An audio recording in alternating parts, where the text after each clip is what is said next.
Hi Sagittarius, here's a general look at your solar chart for May 2013. And this is quite an important month for you, as a matter of fact, because it's going to be the last of a series of eclipses in your sign of the zodiac. There's going to be 2 eclipses this month. A solar eclipse in Taurus on May the 10th and a lunar eclipse in Sagittarius on May the 25th. Now, even though the solar eclipse is probably more powerful in its effects, the lunar eclipse in this particular instance is going to be more powerful for you personally. So just from the point of view of your solar chart, the lunar eclipse is coming in your sign, and then that energy of change will pulse out for a month from there. And it is a full moon eclipse in the early parts of Sagittarius, so late November, very early December, just at the very beginning of December in particular, but it doesn't exclude the rest of the sign, because an eclipse in your sign will include the whole of the sign, but the very early Sagittarians will be feeling this the most, and that energy of change can be targeting whichever areas you want, but in particular, because it's your sign, the way should be opening up for you to pursue your personal goals, your personal interests a lot more robustly. You will be able to be more self-orientated without being selfish, but self-orientated, and retain your independence, or indeed claim your independence and your right to be an independent, unique person. And of course, the balancing act is not to lose sight of the needs of others, but not to completely lose yourself in the needs of others. That's not the idea at all. And this very powerful eclipse here should be helping you. And another way it can be working is that you can, I just thought I was going to sneeze then. You can, you may be weighing up where you're going to, how to proceed with a certain relationship. It can be more than one relationship. So this is almost like a crunch moment, maybe for putting it on a firmer footing, or shaking hands and agreeing to differ, or just where you're going with a particular relationship, or rekindling a relationship, it can be, or a series of relationships maybe. There is an absolutely stunning lineup of planets that happens just after the eclipse in your opposite sign, so that means in your close relationship area. I mean, really good, and hopefully you can schedule to be doing something potentially interesting, because it's bound to be very interesting. And you, the nomad of the zodiac, the traveler, the teacher, the guide, the seer of the zodiac, are likely to be having some good experiences. The hotspot date would be the 28th of May, so that's just after the eclipse. But really from the 27th, the 26th, 27th through 28th, 29th, 30th, 31st of May.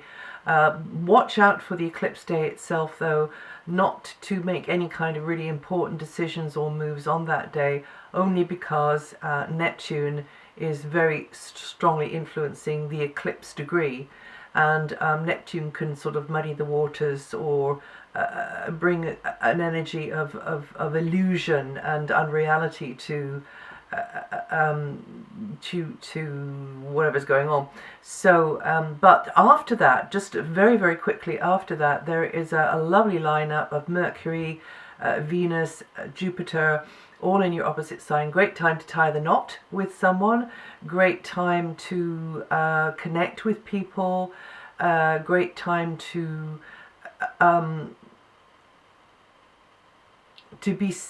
be there in other people's lives, for other people as well. So yeah, definitely watch that space.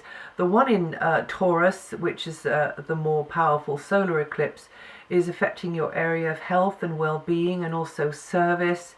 And so there again, the eclipse energy can help you to bring in or take advantage of the change for the better in those areas there, particularly in the area of service to others, support for others, and service and support for yourself through others, but also to yourself. That's, say, making more sensible lifestyle choices, like, you know, what you're going to be eating, etc., and the exercise you're going to be taking. So anyway, having said all of that, for the rest of the month, I'll just whip through that. Until the 25th, you be dealing more with health type issues, or having them more in mind anyway, and also work, having to get work done, dealing with lots of niggly details. It's not your strong suit, Sagittarius. Looking at diet maybe, and just dotting the I's and crossing the T's, just getting things organized, getting your act together. And then from the 21st, it's not a time to be going it alone. You can do a lot better in the company or with the contribution of somebody else, or working one-to-one with others. That could be another way that that's working there, and doing well from it, particularly because Venus is going to be in there, and enjoying that feeling of mutual interaction. Venus is going to be in there from the 10th. Until the 16th, the current position of Mercury may mean your mind is more focused upon the to-do list, ditto for where the Sun was really. And then from the 16th, communications, personal or professional, in close relationships, means that you'll be bouncing ideas off each other, exchanging ideas, being in very, very much in the stream of information exchange, being seen as the guide, the advisor, the information giver, the teacher, or indeed you hooking up with those who can be giving you advice and teaching yourself. From the 31st, discussions and ideas tend to be strategic and could reveal deep insights. You are keeping your cards close to your chest. You are weighing things up. You also could be digging and delving into stuff. You also could be sort of scheming and planning for the future. And Mercury is going to be in there until the 9th. Learn to trust your intuition at this time. Your communications are likely to be more intense, more intimate, and more involved. Until the 10th, Venus's position means good practical teamwork, somebody being there to assist you, to help you out, you being there to assist or help out somebody else as well. And then from the 10th, Venus is in her favorite place, boosting relationships, whether those personal ones or professional ones, and you should benefit from somebody's presence, loving attention or contribution. Until the 31st, Mars is in the area of service that the Sun was in, and therefore you having to be more in the lead there, you having to make decisions about anything around work, centered around work, or assisting and helping others, or working quite hard there, or indeed for anything to do with health, well-being, etc.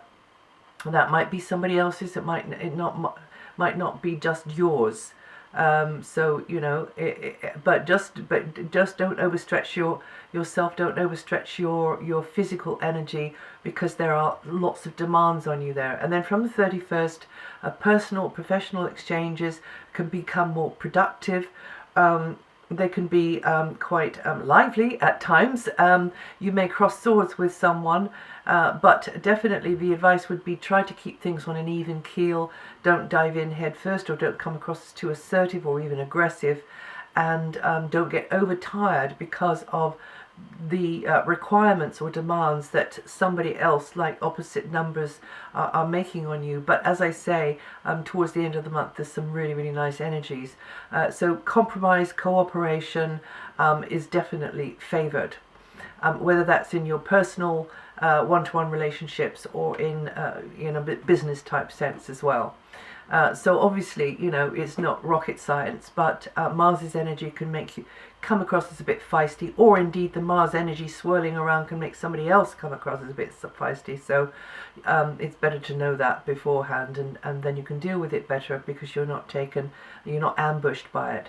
Now Jupiter, your ruling planet, has got a month left to go in this area of you growing and learning through your connection with others in close relationships, more opportunity to travel because of them, more opportunity to be in a foreign culture because of them, more opportunity to just be in environments or learning stuff that you didn't really have much of a clue about before, but it's because of what they're doing that you get pulled into that. And partners, colleagues, employers, employees, any kind of